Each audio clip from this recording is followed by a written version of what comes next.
হয়েছে ব্রিটেনে এক মন্ত্রী শুধু 750 বাড়ি। কত বড় জমিদার! সব বাংলাদেশের জনগণের চুরি করা টাকা।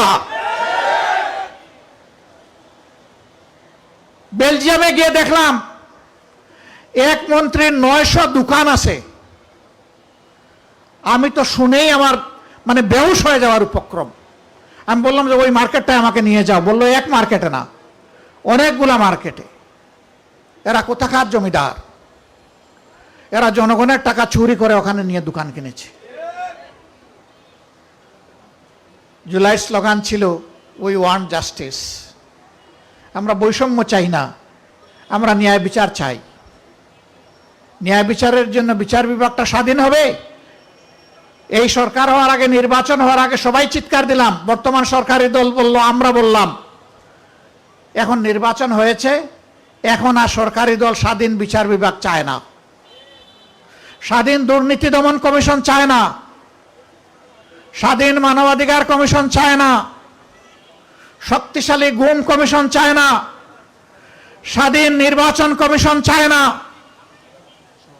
আগের ফেসিবাদের আলোকেই তারা সবকিছু রাখতে চায়। এই জন্যই তারা গণভোটের গণরায়ও মানতে চান না। আমরা পরিষ্কার বলে দিচ্ছি, এর রায় বাস্তবায়ন বাংলার জমিনে হবে ইনশাআল্লাহ। জনগণকে অপমান করার সুযোগ কাউকে দেওয়া হবে না। 70 ভাগ মানুষ যেখানে রায় দিয়েছে, এই রায় অবশ্যই আল্লাহর মেহেরবানিতে বাস্তবায়ন হবে। আমরা লড়াই করব সংসদের ভিতরে, আমরা লড়াই করব রাজপথে। দাবি যদি সংসদে আদায় হয় আলহামদুলিল্লাহ, যদি না হয় তাহলে রাজপথেই লড়াই করে, আন্দোলন করে সেই দাবি আদায়ে বাধ্য করা হবে। কোনো ছাড় নাই, 1 সুতাও ছাড় নাই, কোনো ধানাই পানাই মানব না। অনেক লোভ টোপ আমাদেরকে দেওয়া হয়েছে, সবগুলো আমরা ঘৃণা ভরে প্রত্যাখ্যান করেছি। আমরা বলে দিয়েছি জনগণের সাথে আমরা বেঈমানি করব না, জনগণের রায়কে অপমান করব না।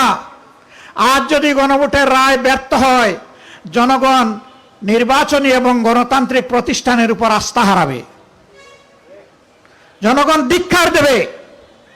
সেই ধিক্কারের পাত্র বিরোধী দল বনতে চায় না। এ দায়িত্ব আমরা নেব না। এই জন্যই আমাদের লড়াই, আমাদের সংগ্রাম।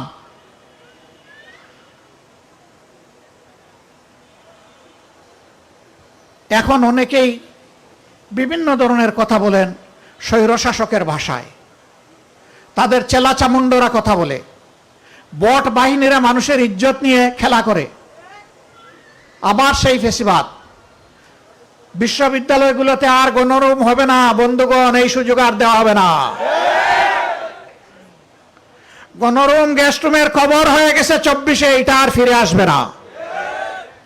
এখন যদি কেউ ফিরিয়ে আনতে চায় তাহলে তাদেরকেই ফিরিয়ে দেওয়া হবে ইনশাল্লাহ। এটা কোনো বিশ্ববিদ্যালয় আর হবে না। এখনো বিশ্ববিদ্যালয় রাজনৈতিক অপচর্চার কবল থেকে মুক্ত হয়নি। রাজনৈতিক বিবেচনায় অনেক জায়গায় অনেক কিছু করা হচ্ছে। আমরা চুপচাপ আছি মনে করবেন না, আমরা ঘুমিয়ে গেছি।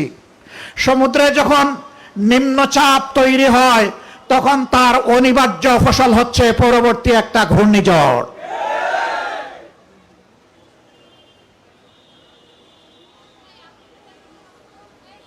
বন্ধুগণ, আবারও কথা দিতে আসছি, জনগণের স্বার্থের সাথে কোনো আপোষ হবে না,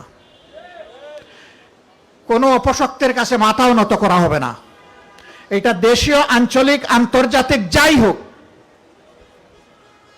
ইনশাআল্লাহ যুবকদের প্রত্যাশার আকাঙ্ক্ষার বাংলাদেশ গড়ে দেওয়ার জন্য আমাদের বাকি জীবনকে আমরা উজাড় করে দেব।